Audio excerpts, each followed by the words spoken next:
സംബന്ധിച്ചിടത്തോളം ഏറെ സന്തോഷം നിറഞ്ഞ ദിവസമാണ്. ആ സന്തോഷത്തിൻ്റെ കാരണം ഞാൻ പറഞ്ഞു തരാം. ഞാനൊരു രക്ഷാസൈനികനാണ്.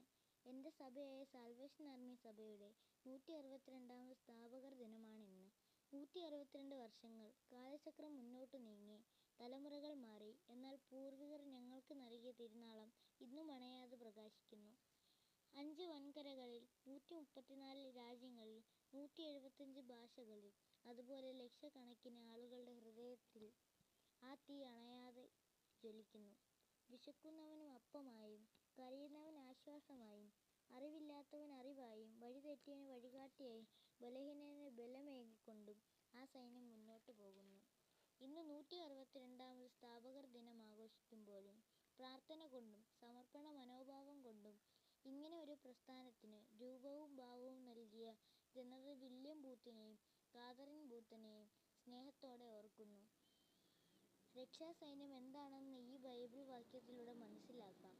ഇരുട്ടിൽ നടന്ന ജനം വലിയൊരു വെളിച്ചം കണ്ടു. അന്ധതമസ്സുള്ള ദേശത്തു പാർത്തവരുടെ മേൽ പ്രകാശം ശോഭിച്ചു. ഒരിക്കൽ ഇരുട്ടിൽ കിടന്ന നമ്മുടെ പൂർവ്വപിതാക്കൾക്ക് പ്രകാശം നൽകിയത് രക്ഷാസൈന്യമാണെന്ന് ആ സൈന്യത്തെ നമ്മുടെ നെഞ്ചോട് ചേർക്കാം.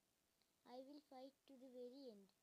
ജനറൽ വില്യം ബൂത്തിന്റെ വാക്കുകൾ ഹൃദയത്തിൽ വഹിച്ചുകൊണ്ട് ദൈവരാജ്യത്തിന് വേണ്ടി പോരാടാം എന്ന് ജോഹാൻ ജോൺസൺ, വള്ളക്കടവ് കോർ.